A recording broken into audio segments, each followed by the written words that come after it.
Hello. Tonight, we will be talking with Betsey Mitchell, who is the Green Party candidate running for St. Louis County Executive. Thanks so much for joining us tonight, Betsey. Thank you, Mr. Khan. We're very happy to talk with you tonight, and we have some questions for you to just kind of find out more about you and your campaign. So I'm just going to jump right in if that's okay. That's great. All right. Well, the first question I had for you tonight is if you had to pick one subject that is the most important focus of your campaign, what is it? Why is it so important? And what is your approach to addressing this subject once you're in office? Well, if I had to pick one of the main things that's huge and that's big to me in my campaign and on my platform is healthcare.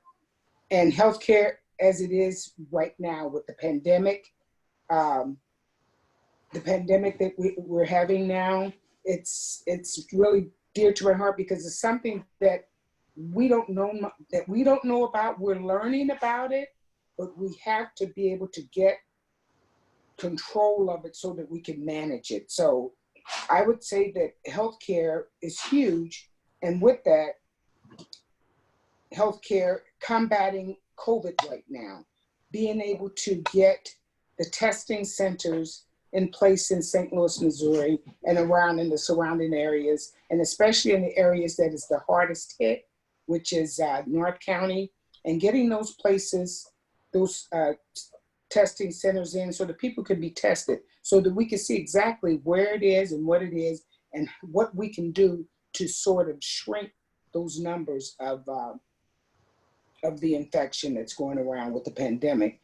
And with that,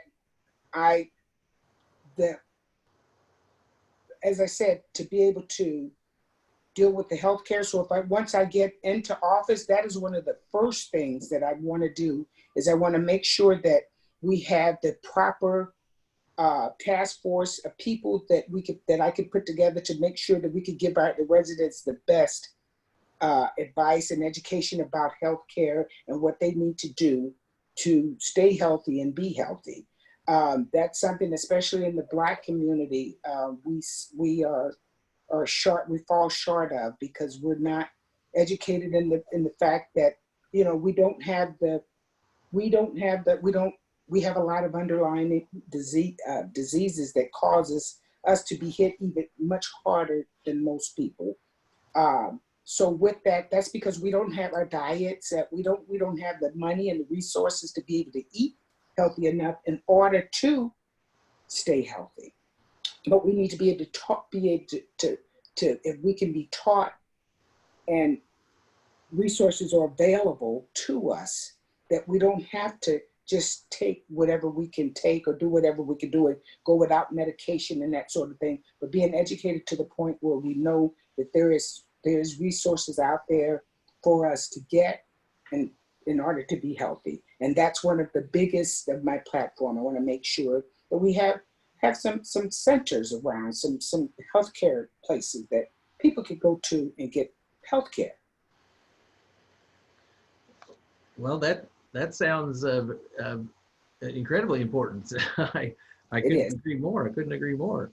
Yes, So it's at the top of my list because I mean it's and that's not only we have mental health, the pandemic.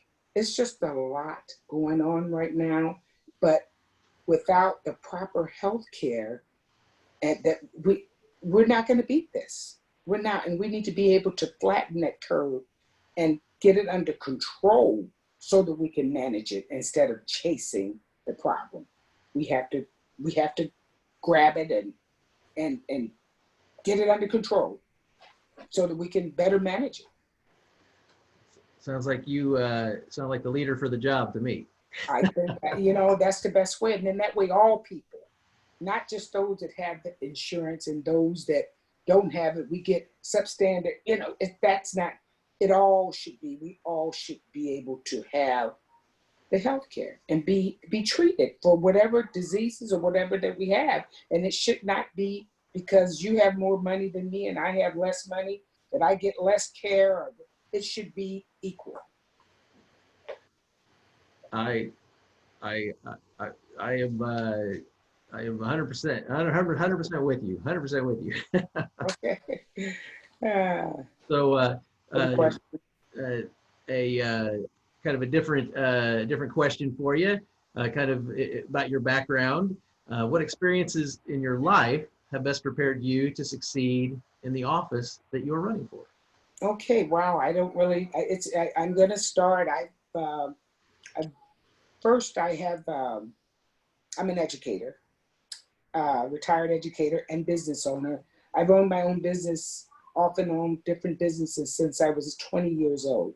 So I'm a small business owner, so I know what it takes to get a business up and running and to keep it running.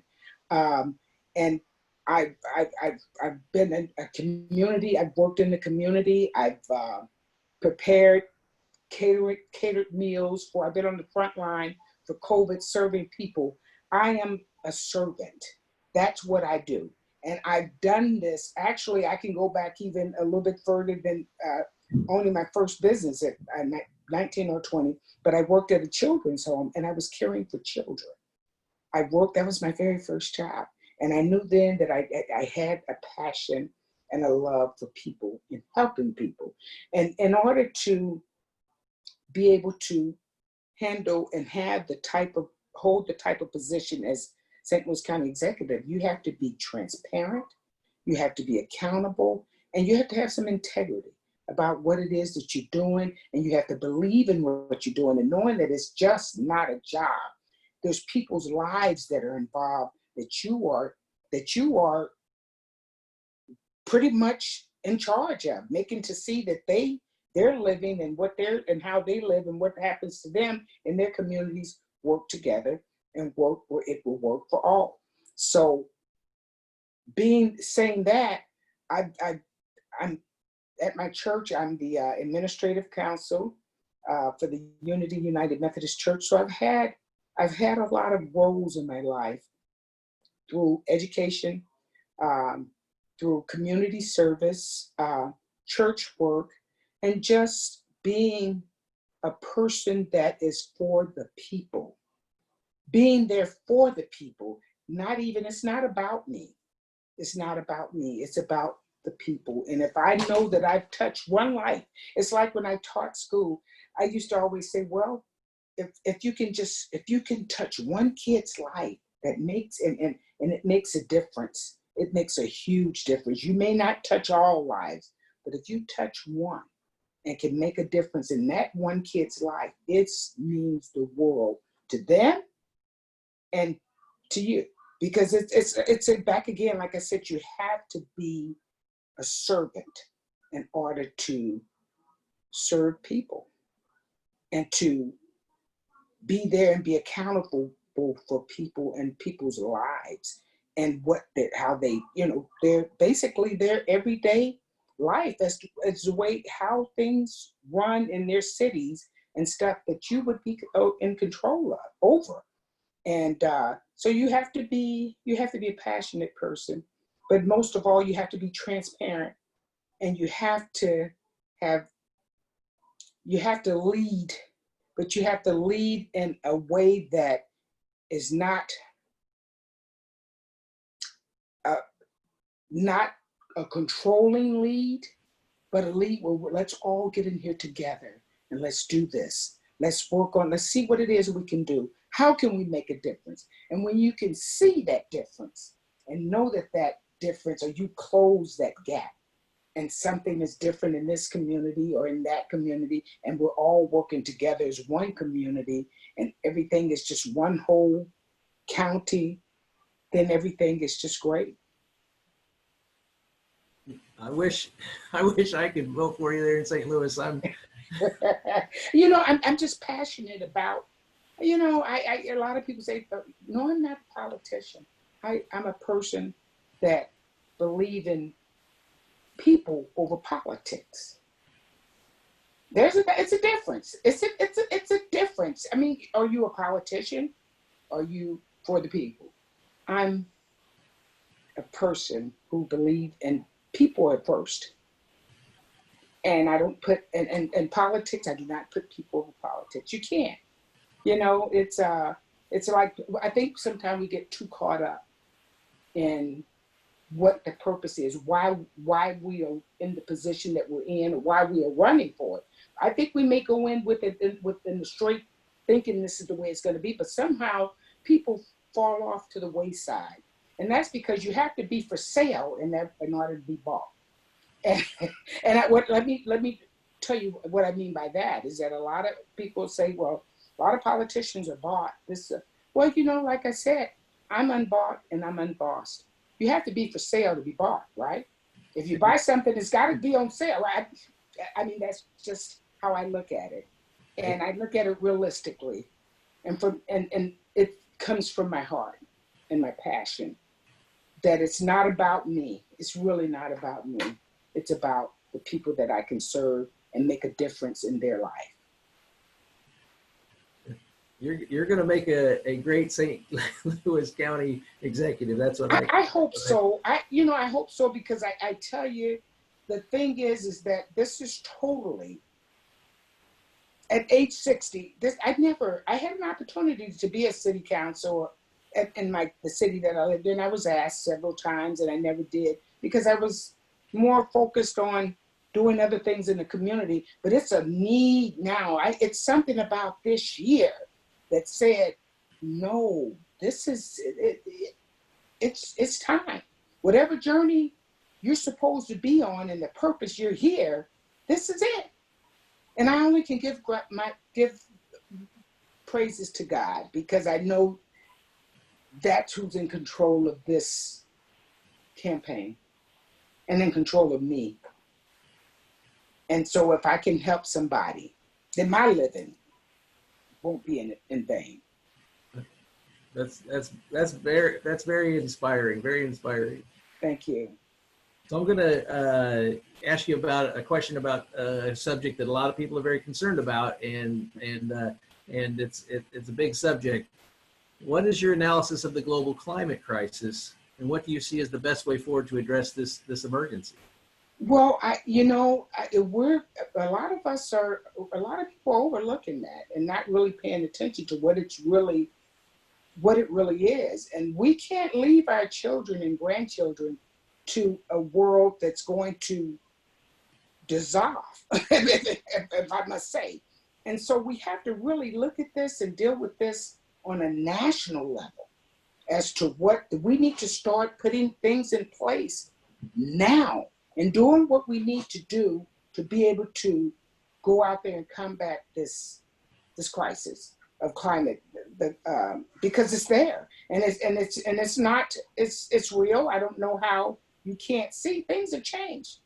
Things have changed in my life. Winters, summers, how they look, it doesn't look the same. The different tsunamis and all the things that come up there that are just wiping it. It's a reason for that, people. We got to pay attention to the science.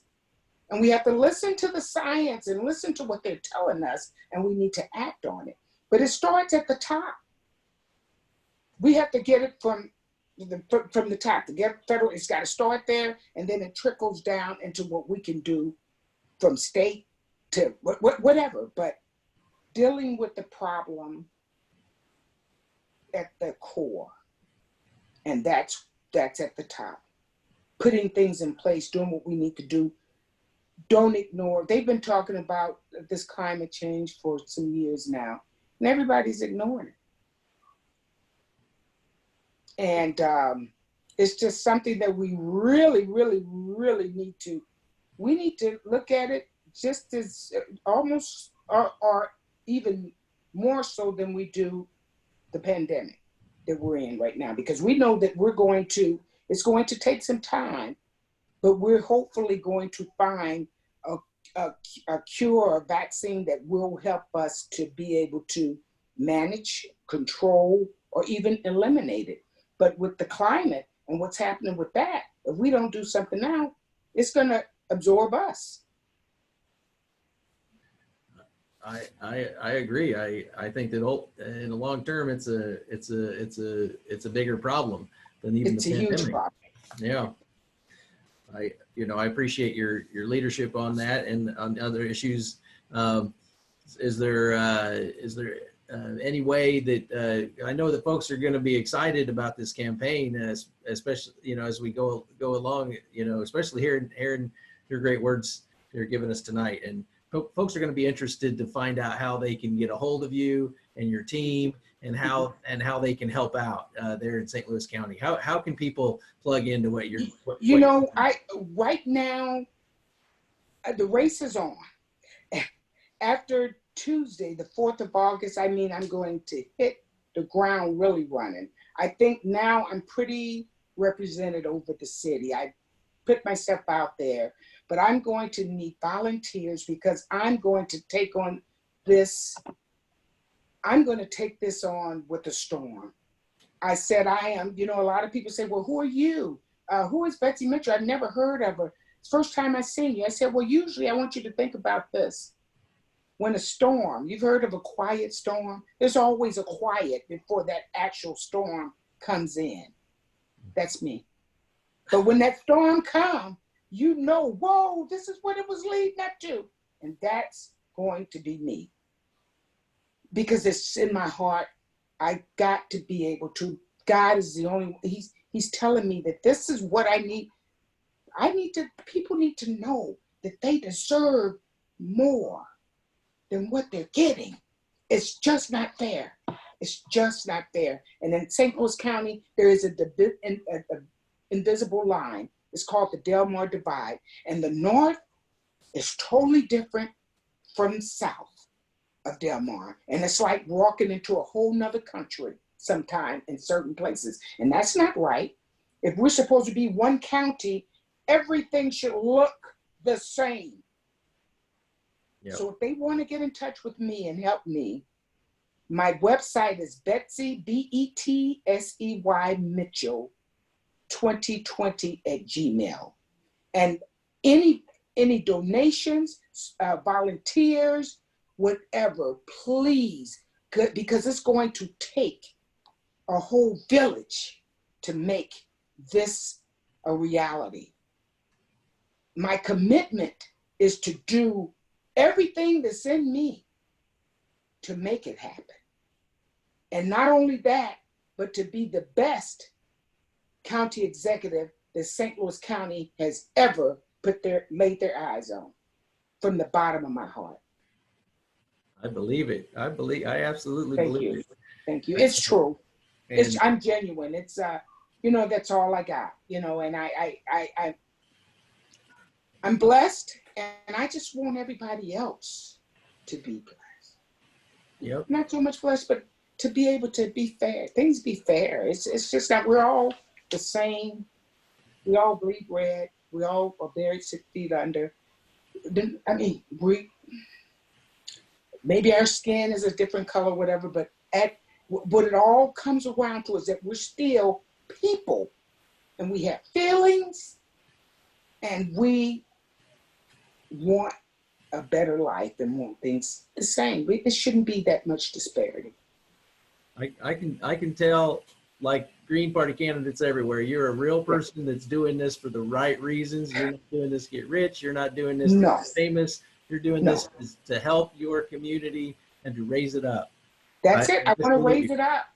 And that's one of my theme songs on my webpage is Rise Up. If you listen to the words of that song, move mountains, that's what I'm going to do when I take this office, because I'm going to take this office. All right. I love it. I'm confident. I'm going to take it. And for the right reason. That's right. So that people can have some hope. That there's hope. There is still hope.